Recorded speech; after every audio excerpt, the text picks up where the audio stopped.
If you're a book reader or you happen to enjoy reading books, then you probably have a specific category that you are drawn to the most, whether that be sci-fi, fantasy, romance, horror, or perhaps even sad books. By the end of this talk, I am going to convince you to begin reading sad books every now and then. And if you already do read sad books, then I will be showing you why that's a good thing and the benefits to it. Sad books don't always have to be depressing, and I think there's this stigma around it that if you're reading a sad book that you're feeling depressed after, you're crying, all of that, which it's true. You can have sad books that do that. There are plenty out there. However, sad books can also be reality. For example, if there's an ending where it's maybe not the typical fantasy, but it's not a bad ending, even though it hurts a little bit, that to me can be like a sad book. There are plenty of sad books that you just happen to relate to, which happens to make it sad at times. So that's just how I feel with that. I think that a lot of people think that just it has to be depressing. So with that, understanding your emotions is super, super important when you are reading these sad books. Knowing that crying is okay is huge. Knowing when too much is too much and listening to your body is also another big thing. Because if you are reading one of those sad books that is pretty depressing and it's just heavy and it pulls on your heartstrings a little too much, then that's when you need to know that it's okay to also take breaks or to just have a breather, maybe to take some time away from that book, having a glass of water, whatever you need to do to be okay. If you're reading a really intense sort of a sad book. But regardless, understanding your emotions when you're reading any sort of sad book is super important. And it can really help you with a lot of other things throughout your life. But going back to what I was talking about before, uh, downers have the power to lift you up. So what that means is a sad book doesn't always mean that you're going to be left feeling sad. So when I talked about that happy ending, even though it was kind of sad, that's another way to look at it.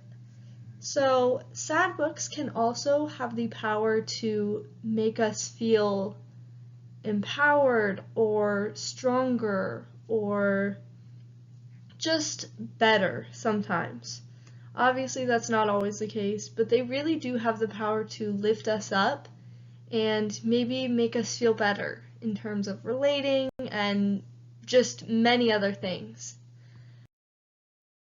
But overall, there are so many benefits I can't even express.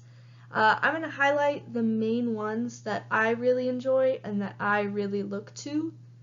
So the first is that they help us develop empathy and compassion. So that's a huge thing, in my opinion. I really feel that empathy and compassion are really important qualities and characteristics that everyone should have, really. And I think that if we're able to develop those things and understand them and make them stronger, especially at young ages, I think that that really benefits us in the long run. They also help us to deal with the concept of evil. So I'm not necessarily saying just like evil, like, oh, super bad. Just evil in general, as in all of the sad truths to the world, if that makes sense. There are a lot of really dark things in our world, unfortunately, and I think that reading a book that can sometimes talk about that or highlight those things can help us understand and deal with those things. Another thing is that they give us the emotional practice for future grief.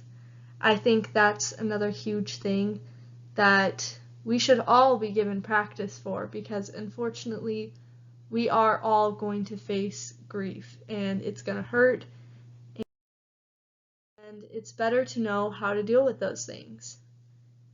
More benefits consist of being a comfort and letting us know that we are not alone.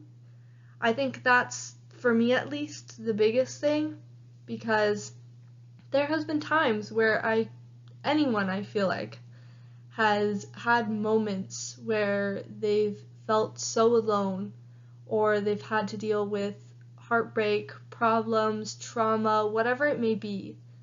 And that hurts. And no one should feel like they are alone, because we all have those same struggles and issues. And I just think that that's a really big benefit to sad books. They also often have the power to make us feel changed, powerful, impactful, everything. All those strong feelings and emotions. Sad books have the power to do that for us. They're able to make us feel those things. They allow us to process our emotions and let us feel that. Another thing is that they allow us to release those suppressed emotions. For me, that's one of my favorites, and that's a really big thing, because if you think about it, so say you just have this really big, heavy thing, aura, whatever, enter your body, and it's just making you feel so heavy and stiff, all of that. And then you read a sad book that just helps you release everything. It's like a breath in and out, and it's all gone, all of it. That is what reading sad books can sometimes do for our bodies, which for me is one of the biggest benefits to them, is that they help us release the things that we may not want to think about or focus on within our day-to-day lives. And you enter that fantasy world, yet you're also able to still feel it, if that makes sense, as if it's your life. For those of you who are avid readers or enjoy sad books, this isn't really something where I'm telling you why you should be reading, or this isn't something where I'm telling you you should be reading it. This is where I'm telling you why you should be reading it.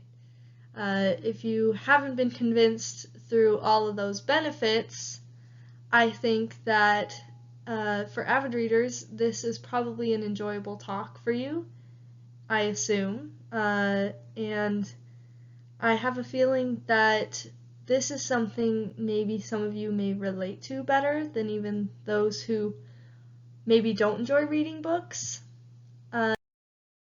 Another thing is The Child Called It by Dave Pelzer, if anyone's heard of that book. It's a really sad, true story. Dave is the author who also wrote it about his actual real-life childhood, and it happens to be one of my favorite books, and it deals with a lot of trauma, heartbreak, sadness.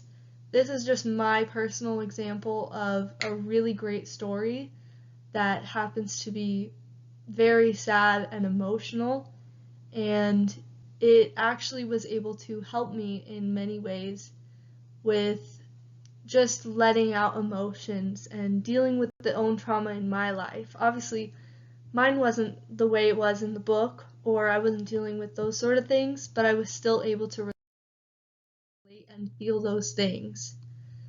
So listening to our minds and bodies is so important, like I said before. Knowing what's good for us is really important. So if you're needing to take a break or take a walk or have a big glass of water, whatever you need to do, those things are really important, and you should be looking after yourselves first and foremost. Avoiding those sad books is never the answer. Turning to them is one of the best things you can do and one of the best things you will do. And finding a balance is one of those important things. So whether it's those sad books every now and then and those lighthearted happy books another time, or whatever it is that you may enjoy, finding a balance is key. Moral of the story is that reading sad books is very beneficial and will absolutely help you in your day-to-day lives. Whether you may believe it or not, reading sad books is so important.